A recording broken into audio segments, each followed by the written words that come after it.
Do, do, do, do, do, do. Oh, I really hope you can see me because this is the third time I'm doing this video. So let me introduce myself. My name is Suzanne Hale, and I am actually doing this video to share with you what a tarot card reading would look like if you would like to hire me to do one for you. I'm just going to put the camera back a little bit. And so these cards are now all laid out, and actually what I did, rather than doing a reading for the collective, which I have just done one of earlier, this is a personal reading, and it's actually a personal reading for me at this point in my life. So it's quite interesting, and I'm going to share it with you. Okay, so the way a reading would start would be to draw from an oracle, which is like, let's say there's 50 cards in an oracle deck. They're all different, and they all refer to something, a state in the process of becoming. But they're not specifically related to each other the way a tarot card deck is. So I'll just show you. This is the oracle. I just got this deck and it's very lovely. And interestingly enough, the same cards can repeat themselves often. This is the third time I've gotten this card, which is called Trust the Seasons. And it's about embracing change, but also embracing stillness. And that's a bit of a challenge for me because I like to do and because I'm looking for certain results in this particular, at this time of my life. And one of them is basically a livelihood. And so I've been engaged in a new career, which is a gardener, which has been fantastic for the last, actually, I think I've done 5 seasons now. And but I left behind a career in the nonprofit sector doing adult basic education and foundational community skills education. And I have not been able to find employment in these last 16 weeks. So I've struck out on my own path to apply the skills that I would like to develop in the hopes that they will also allow me to earn an income. And I'm still applying for jobs elsewhere. And it's kind of a strange position to be in. I don't know if anyone else out there has ever been in this position. It is a little odd, but I do also feel like there are things I can do, and these are the things I can do. I've been making earrings, and now I'm also offering tarot. And actually part of my is there also energy-based healing is something that I do, therapeutic touch, or working with healing intention with a group of people. So even though these may sound weird, I have to affirm that these are also skills for the 21st century, because we are going to start to understand more vibrational energy, human beings as vehicles of actually attunement, and in terms of perception, emotion, action or not.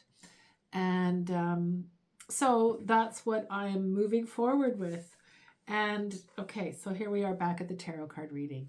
So oracle card. First oracle card sort of opens up the reading and might offer us a context. And this one is about change, but change not full tilt. Seasonal, cyclic change, cycles of life, transition, growth. You think a gardener would know. The rose, like all of nature, teaches us this every day. She's forever showing us how to embrace the ever-changing seasons in an ever-changing world. We're not meant to stay the same. Relationships aren't meant to stay the same. Life isn't meant to stay the same. Nothing on this planet is meant to stay the same. Oh my goodness, what a relief. What a release.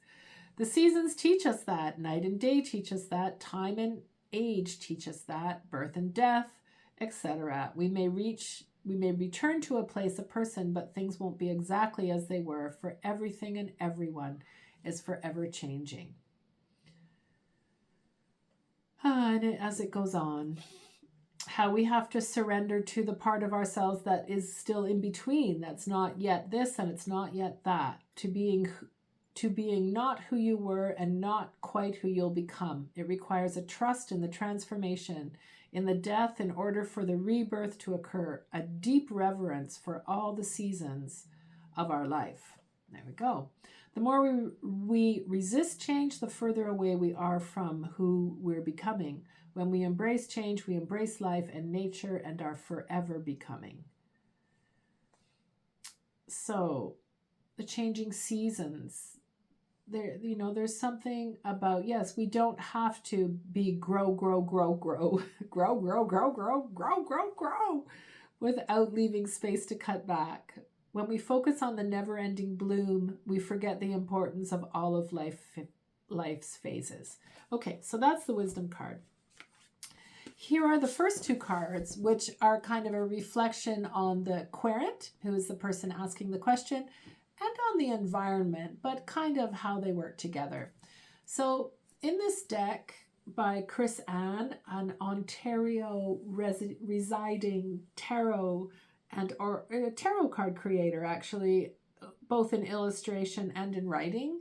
She does a great job. I recommend her decks, chrisann.com, and with an E. She's changed the names of the suits. So she's changed what we would call pentacles, which represent the earth and financial resources. She's changed those to materials. So here we have a 3 of materials and a 6 of materials. So very interesting that materials would come up, because that kind of is the nature of my question. And this is people coming together to create in a small community. Or a small group. And 3 is like the first sort of numerical cycle of what has been created. And 6 is actually the next level, the next cycle. So the 6 represents a sharing of resources and a establishment of, oh yes, there are resources to share. And it's actually something quite lovely. And we see all those roses being shared. And then here we see it's sort of like the closeness of a group. They really are coming together, and their heads, so you could say to become of like mind, to learn together and to create something together. So those are the first 2 cards of the deck. The next card is what's called the challenge card. And this card is the new energy coming into the situation that is seeking to be integrated. And so the hanged muse, as it's called here, would be called the hanged man in other decks. So same principle. We see near where the person's head is, their perception, their cognition, their awareness, their thought processes. All of a sudden, there's like this beautiful kind of explosion and exploration of energy that looks like a new portal. So there's all kinds of room for new quality of perception, intuition, awareness, understanding, and yet the person is not in a place to do. So interesting, right? There can be development without having to do. So she is hanging upside down. So she's kind of obliged to stay. She can't walk right now. Same with the hangman. He's held upside down by his feet. But to actually acknowledge the unique opportunity for expanding perception. And certainly, again, the way our society is kind of changing, there's all kinds of opportunities to reflect on, what's happening. And for instance, the role of our phones as another appendage, the role of applying for jobs online and never really talking to another person. Like there's just all kinds of things to reflect on. The goodness that we have in the physical environment that we live in, especially in this country, we have an abundance of physical environment to interact with, etc. So this is sort of saying there's a real opportunity here for heightened and renewed perception. Take that opportunity, really go into the depths of your own perception. Great affirmation. So then here we see the wisdom card. So this card provides a point of orientation, you know, and you're doing, and then you wonder, what the heck am I, why am I doing this?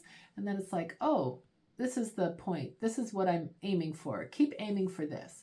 And what this card is the Ace of Materials. So it's like a new opportunity. It's the unfolding path and road to develop material wealth, which, interestingly enough, I don't think I asked about material wealth, but I think I asked for clarity of my situation. So finances is a part of it as well. And so if we look at her, she is certainly, this is earth.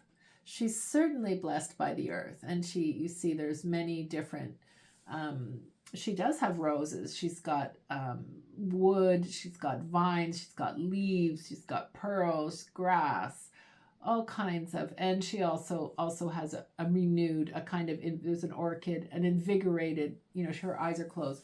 She's understanding. She's kind of voyaging somewhere, dreaming even, but she's setting up a process for herself that is going to lead to and through this opportunity of bringing in material wealth.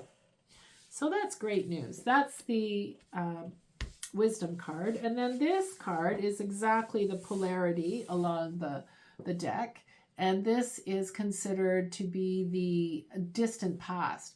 So this is the devil card. The devil is interesting. It's not, doesn't represent a sort of Christian devil. It represents the idea of being held by one's own fear in the status quo and being held back from change and initiative and feeling the pain of, oh, this isn't what I want, but at the same time being too attached to the status quo, too embedded in comfort or discomfort, or an identity of suffering, or an addiction, or some kind of situation that is not healthy or not supporting the initiative. In fact, the situation is trying to say, get rid of your initiative, hide your initiative, cut your initiative, just stay here and don't do anything that's good.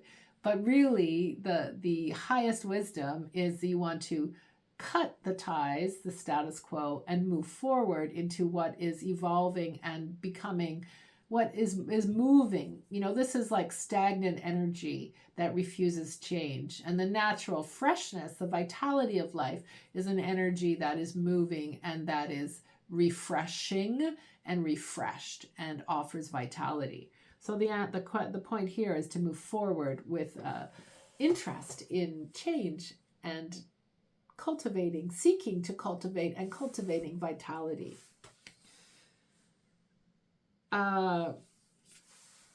Here we see, so this is the recent past and then the present, and it's the night, although there is no night, we see the knight's horse, who I suppose really is a muse itself. So it's the night of emotions, and emotions are cups, they're water, they're fluidity and flow. And so the knight is self-directed. The knight is, he gallops, he canters, he trots, he prances. So that, and he's kind of invigorating. There's a kind of emotional invigoration that is exciting. And because this is the third time I've done this read, the other two times I talked about how emotions are really, they come as like within a vessel, water, like say a big saddlebag full of water. But the idea is that the wealth of emotion is something that can replenish you on your journey. It's also something that the journey itself can contribute to replenishing. And so the journey itself can provide you with a kind of emotional vitality that is exciting and sustaining and keeps you moving forward. And certainly we would say that this horse is he's moving forward, he's free, and he's kind of expressing his jaunty nature as he does move forward. This card for me as an individual, I sometimes would tend to sort of push or pull myself forward by the power of my intellect. So this is a nice affirmation to say, oh, use your emotions. Find playfulness, find connectivity, find love, find engagement, fun. Um, doesn't have to just be mental energy. So that's a nice note for me. And then this is the outcome card. So this is the 8 of, again, materials, which pentacles, so spiritual wealth translated on earth as material wealth, but she's working. So you see all that arm motion. She is busy, but what this is kind of a card from apprentice to master. Through the practice of her vocation, whatever it was that she was getting into from here and she's practicing here, is actually refining. She's refining her skills as she applies them, and she is becoming a master. And so she has kind of gainful employment. Yes, she is certainly being paid, but the other thing is she is gaining in expertise through this, which in turn supports the whole system. So this is the outcome card, the future card, and quite a positive expression for me as the individual. And then there are 2 more cards, which are the final oracle cards. So this is the first one, which is called Mother Mercy. And it says, dispensations of mercy come when we are without recourse, ending a cycle of manipulation, unkindness, or unconsciousness. The spiritual assistance is offered to you now from a place of loving respect, kindness, and great spiritual power. Blessings to Kuan Yin, Mother of Mercy, who watches over us with attentive love and cares for our spiritual progress. So that's actually a very beautiful card, which is kind of a card of, moving forward and moving forward through a sense of mercy. And I guess sometimes we could all get caught in a situation where the challenge is deep and unrelenting. And at time, mercy is actually a very high expression of release and relief. And I suppose in a way it requires humility to receive mercy. Okay, so then this is the final card, which is, so after, actually I ended up with 2 cards in my hand. So kind of tarot can be serendipitous, and sometimes anyway, so here, when there's another card in your hand, I've read it. So this was interesting. This one is called Divine Connection. And so I had created this reading to demonstrate what a tarot card reading would look like, but also a tarot card reading is a kind of act of reflection, but also synergy and or synchronicity. So the cards become tools of reflection, but we consciously ask for guidance. That's part of and so you ask for guidance from guides, from ancestors, from angels, from kind of a higher level of attuned consciousness. And so that's what this card is actually. It looks like a message from attuned consciousness called Divine Connection. The inspiring intuitive messages you have been receiving, which are unconditionally loving, fearless, and encouraging of you to grow to be your true self, are from your higher guidance. So it's very sweet. Higher guidance saying, this is your higher guidance. And so I say, thank you. Thank you, higher guidance. Beings of divine light are guiding you with messages of unconditional love. It's safe to trust in your growing divine connection and inner knowing. Doing so will bring you great joy. So that's lovely, because we can say this is joy. I mean, being this also can bring joy. So that is an example of a reading, and I didn't expect I would get so much out of this reading, both on a personal level, but also I think it is really helpful to demonstrate. So because I have received this, actually what I would also receive, what I would send to all of the people I read for, is a 10-minute condensed version video. So I will do that. I don't, well, yes, I guess I can do that for myself. Could be quite helpful to remember this. Sometimes we get so involved in our own process that we forget, we kind of lose our heads or lose our hearts or lose parts of our perception. So yes, that's what these cards are for. I've always found that the tarot was very loving, that it was like a bunch of friends who were kind of peeking in, watching us, but rooting for us with a sense of love and not coming out and taking the steps for us, but offering the wisdom of the tarot cards, which, as I mentioned, is really about the process of becoming conscious. So thank you for listening to this. It's certainly fun to share. Yes, if you would like a reading, I would be delighted. They're on a sliding scale. People who are unemployed or students would be $40 for a reading, and those who are more established and employed would be $80 for a reading. And they would also come with, as I mentioned, a 10-minute. They are live over the internet, and then the little 10-minute synopsis that encapsulates them would be a video recording. Okay. Thank you very much. A pleasure to connect, and until the next time, bye for now.